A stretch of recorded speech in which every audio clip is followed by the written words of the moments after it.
Welcome back. Today in our Sunday Spotlight, we're talking about supporting local restaurants over the holidays. It's an important time of year for restaurants. Scott Dolch is president and CEO of the Connecticut Restaurant Association. He's joining me this morning in Studio A. Good morning. Good morning. Thanks so much for having me.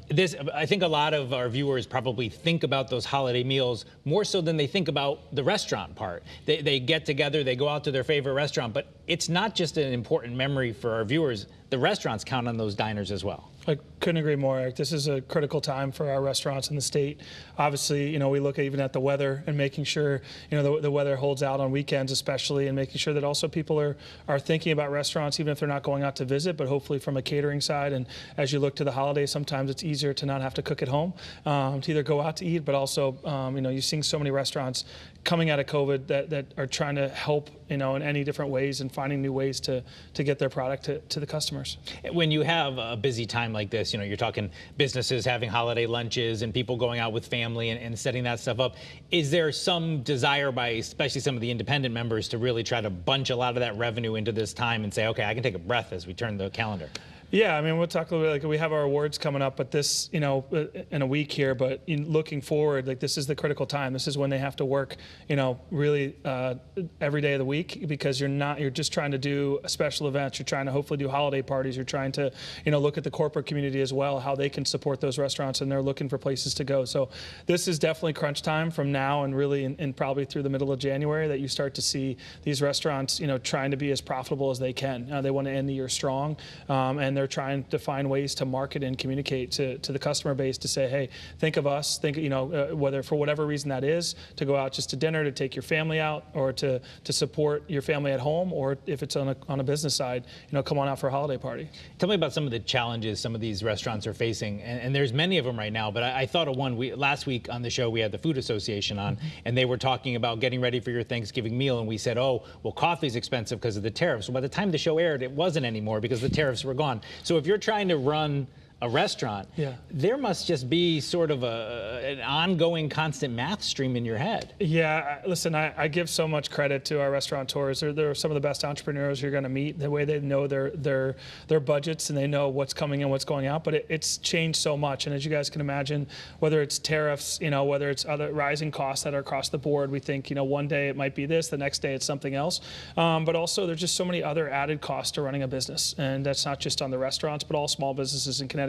When you're talking about rising labor costs, you're talking about insurance. In our world, credit card swipe fees, those are like the third highest cost. And maybe 10, 15 years ago, people don't carry cash anymore. But it's added fees that make it harder for a restaurant to be profitable, because at the end of the day, their only other option is to increase prices. They don't want to do that on their customer base. They want people to be able to come out. Not only, they don't want to have them thinking, hey, I went out 3 or 4 times, in the last 2 weeks. I can only go out 2 times. Well, that adds up. And when customers, continue to have to make those tough choices. So we're hoping, that people are choosing, obviously, our local restaurants this winter, but also knowing as we turn the page, there's a lot of work to be had at the Capitol to continue to make sure our small businesses can stay in business and be successful. Well, let's talk about that. That was going to be my next question, because, we're talking about the holiday season, but as soon as we turn that calendar, we'll be talking about the session, legislators getting back up to the Capitol. So what are some things that you're hoping legislators will do that will help your members in the new year?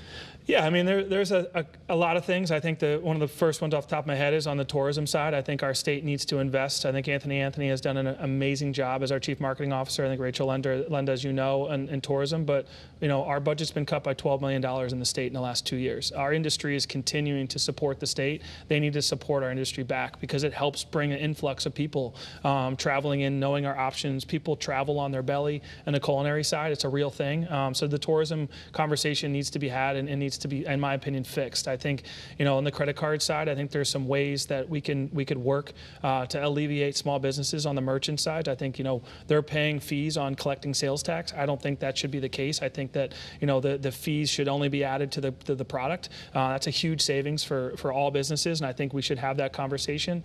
I think on the labor side, I want to be competitive with our peers. I think, just looking to the page of January 1st, we'll have the 2nd highest minimum wage in the country. That's worrisome for me, because the small businesses, even our surrounding surrounding states are nowhere near the 1694 that we'll be at, and how that affects these small businesses and first jobs. And our industry is very driven on that and making sure, hey, they have the means to hire a 16 or 17-year-old, but as these costs continue to rise, it's a challenge. So a lot to be had at the state. Continue to talk to the governor and obviously all these leaders as we get into February. But I think they understand how important our industry is, and I hope they continue to hear from us.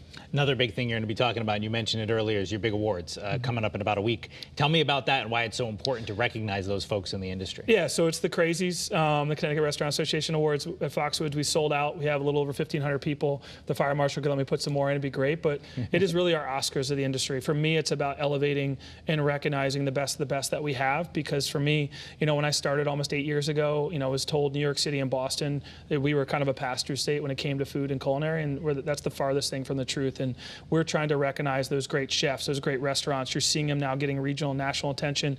We're going to have some new winners here to be announced, which is great that some people maybe know or don't know. Obviously, we're the pizza capital of the U.S., which we have very prideful, and we're going to recognize Anthony for all of his work. But at the end of the day, it's such a fun event to bring the industry together to showcase how important hospitality is, in our state, and the economic impact, the jobs, many people's first jobs that they've had.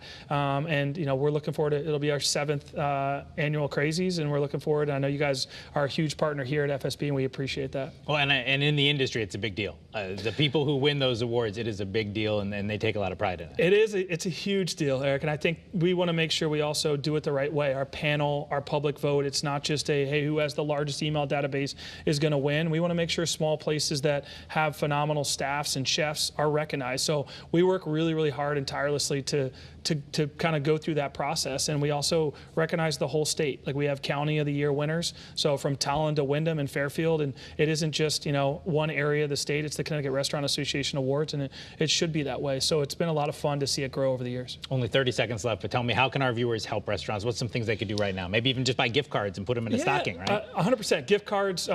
Making sure, looking from the catering side, I said earlier, ways that maybe you can order stuff to take home. There's so many options there, and when you're thinking of takeout and to go, definitely supporting those independent restaurants. We lead the country in that. 97% of our full service restaurants are independently owned. I want to keep it that way, and I want to make sure that our independents have that support. So I look to the customers to continue to support them in any way they can. Well, you said something I never heard before. You said people travel with their bellies. That's all I'm going to say now. I only travel with my belly. I've eaten at most of the restaurants that are members of your organization. I love it. The food scene is amazing in Connecticut. Scott Dolch, thanks so much for being with us. Thank you for having me. That is CT 25 for this week. CBS Sunday Morning is coming up next. Have a great rest of your weekend. Maybe go out to a local restaurant tonight. We'll meet you back here in Studio A next Sunday morning.